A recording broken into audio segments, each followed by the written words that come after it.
Temba Gorimbo adzoka zvakare achinyomba idi Zanu PF time varakashi rutendo matinyarare seweeknel passion java the list goes on vese achidedzera kuti pasi neZanu PF Temba asi kufara ari kudedzera kuti muri kutambudza vanhu munyika musaite kunge tisiri kuzviona asi nyaya iri kubvira pakuti rutendo matinyarare akanyora kuti iye you want to help the poor from oppression but you are selling alcoholism that oppresses black people more than anything else. Help me understand the logic here mukoma. Asi Temba apindura achidedzera kuti handisi kudzora tsvimbo nekuti gudo rabata kumeso moda kungwanisira padivi nekuti tine tikitaura chokwadi maakurwadziwa maakutaura nezvekuti sei ndichitengesa doro rine problem yei. Saka Temba anyora achiti iye you are very funny my guy, very funny, you talk zvinhu zvisina nebasa rose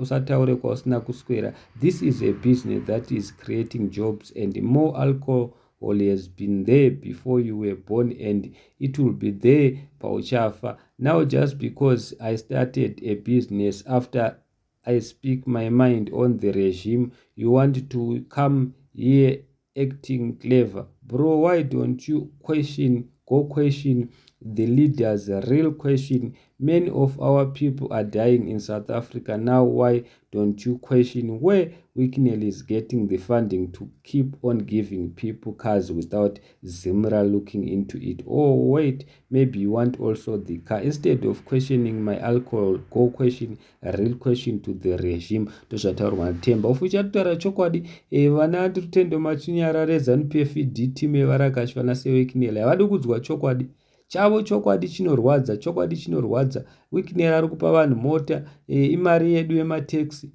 asi zviri kutaurwa naTemba ichokwadi. Haungarambidzi munhu kutengesa doro nokuti ataura chokwadi. Handiziga kuti kudini nazvo. Thank you so much. Don't forget to subscribe.